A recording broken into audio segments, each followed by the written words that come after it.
ಒಂದು ಕಡೆಯಲ್ಲಿ ಬರದ ನಡುವೆ ಮೈಸೂರು ಭಾಗದ ಜನರಿಗೆ ಕಬಿನಿ ಜಲಾಶಯ ಸ್ವಲ್ಪ ನಿಟ್ಟುಸಿರು ಬಿಡುವಂತೆ ಮಾಡಿದೆ. ಕೇರಳದಲ್ಲಿ ಸುರಿತಾ ಇರುವಂತಹ ಮಳೆಯಿಂದಾಗಿ ಕಬಿನಿ ಜಲಾಶಯ ಭರ್ತಿಯಾಗಿದೆ.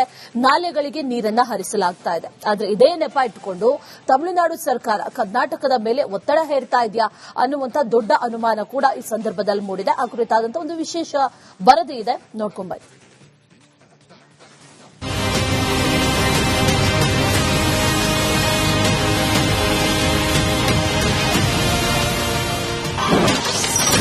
ವಯನಾಡಿನಲ್ಲಿ ವರ್ಣನ ಅಬ್ಬರಕ್ಕೆ ಕಬಿನಿ ಡ್ಯಾಂ ಭರ್ತಿ. ಕಬಿನಿಯಿಂದ 10,000 ಕ್ಯೂಸೆಕ್ ನೀರು ನದಿಗೆ ರಿಲೀಸ್.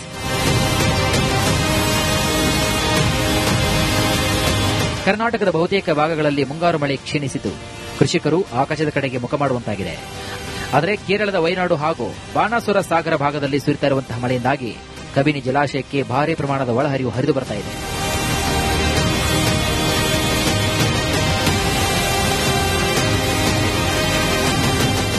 ಜಲಾಶಯ ತನ್ನ ಗರಿಷ್ಠ ಮಟ್ಟವನ್ನು ತಲುಪಿರುವ ಹಿನ್ನೆಲೆಯಲ್ಲಿ ಸುರಕ್ಷತೆ ಹಿತದೃಷ್ಟಿಯಿಂದ ಹಾಗೂ ಸ್ಥಳೀಯ ಕೃಷಿ ಚಟುವಟಿಕೆಗಳಿಗಾಗಿ ನಾಲೆಗಳ ಮುಖಾಂತರ ನೀರನ್ನು ಹರಿಸಲು ಸೂಚನೆ ನೀಡಲಾಗಿದೆ.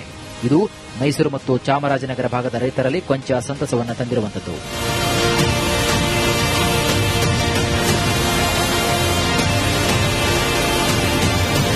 ಒಂದ್ ಕಡೆಗೆ ಕಬಿನಿಯಿಂದ ನೀರು ಹರಿತಾ ಇರುವುದು ಸಮಾಧಾನ ತಂದಿದ್ರೂ ಕೂಡ ಮತ್ತೊಂದು ಕಡೆಗೆ ತಮಿಳುನಾಡಿನ ಕಣ್ಣು ಈ ನೀರಿನ ಮೇಲೆಯೇ ಬಿದ್ದಿದೆ.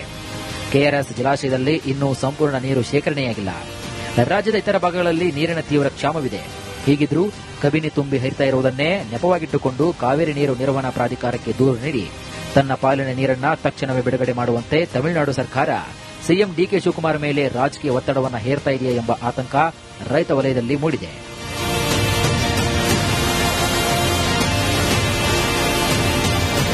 ಇನ್ನು ಮಳೆಯ ಕೊರತೆಯಿಂದ ಕಾವೇರಿ ಕೊಳ್ಳದಲ್ಲಿ ನೀರಿನ ಕೊರತೆ ಇದೆ ಅಂತ ರಾಜ್ಯ ಸರ್ಕಾರ ವಾದವನ್ನು ಮಾಡುತ್ತಲೇ ಇದೆ.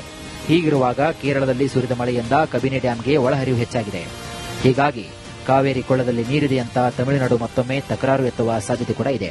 ವರ್ಣ ತಾಯಿ ಕಾವೇರಿ ಇವತ್ತು ಕೃಪೆ ನಮ್ಮ ಮೇಲೆ ತೋರಿಸಿದ್ದಾರೆ. ಹೋರಾಟಗಾರರು ಹಂಗಂತ ನೀರು ಹಿಡಿತೀನಿ ಅಂತ ಯಾರು ಹೋಗ್ಬಿಡಿ. ಅಲ್ಲಿ ಹೋಗಿ ಅಡ್ಡಗಿಡ್ಡ ಮಲಗಕ್ಕೆ ನೀರನ್ನ ನಾವು ಬಿಡುದಿಲ್ಲ ಅಂತೇಳಿ ಯಾರ ಪ್ರಾಣನೂ ಹೆಚ್ಚು ಕಮ್ಮಿ ಆಗಬಾರ್ದು. ಯಾಕೆಂದ್ರೆ ನಾನು ನೋಡಿದೆ ಅಲ್ಲೆಲ್ಲ ಒಳೆ ನಿಂತ್ಕೊಳ್ಳೋದು, ಅಡ್ಡ ನಿಂತ್ಕೊಳ್ಳೋದು, ನೀರು ಬಿಡುದಿಲ್ಲ ಅನ್ನೋದು, ಸರಪಳಿ ಕಟ್ಟಬಹುದು. ಯಾವುದೋ ಸಂದರ್ಭದಲ್ಲಿ ಪೊಲೀಸ್ ಅವ್ರಿಗೂ ಹೇಳಿದ್ದೀನಿ, ಹಂಗಂತ ಹೋಗಿ ಒಳ್ಳೆಯಲ್ಲಿ ಅಡ್ಡ ನಿಂತ್ಕೊಳ್ಳೋದು, ನೀರು ಹೋಯ್ತಾ ಇದೆ ಅಂತ ಹೇಳೋದು, ಕೆಳಗಡೆಯಿಂದ ಹೋಗ್ತಾ ಇದೆ ಅಂತ ಈಗೆಲ್ಲ ನಾನು ನಿಲ್ಸಕ್ಕಾಯ್ತಿದ್ದೆ ಹೇಳಿ, ನಾನು ನಿಲ್ಸಕ್ಕಾಗುದಿಲ್ಲ. ಈಗ 40,000ಕ್ಕೂ ಮೇಲೆ ಮುಟ್ಬಿಟ್ಟಿದೆ ಇನ್ಫ್ಲೋ. ಈಗ ಬಂದಿರೋ ನನ್ನ ಗಂಟೆಗೂ ಕೂಡ ನನಗೆ ಮಾಹಿತಿ ನಮ್ಮ ಅಧಿಕಾರಿಗಳು ಕೊಡ್ಲಿಕ್ಕೆ, ಕೇಂದ್ರ ಸರ್ಕಾರದವರು ಅಲ್ಲಿ ಇಟ್ಟಿದ್ದಾರೆ ಜನನ, ನಾವು ಇಟ್ಟಿದ್ದೀವಿ ಜನನ. ಸೊ ಇದಕ್ಕೆ ಸಹಕಾರ ಕೊಡಬೇಕು ಅಂತೇಳಿ ನಾನು ಪ್ರಾರ್ಥನೆ ಮಾಡ್ತಾ ಇದ್ದೀನಿ. ಸೊ ನಾನು ಮೊದಲನೇ ಬಾರಿಗೆ ಬಂದಿದ್ದೀನಿ. ಕಬಿನಿ ಜಲಾಶಯ ತುಂಬಿ ಹರಿತಾ ಇರುವುದು ಕಾವೇರಿ ಕೊಳ್ಳಕ್ಕೆ ಸಣ್ಣದೊಂದು ಜೀವಕಳೆ ತಂದಿದೆ.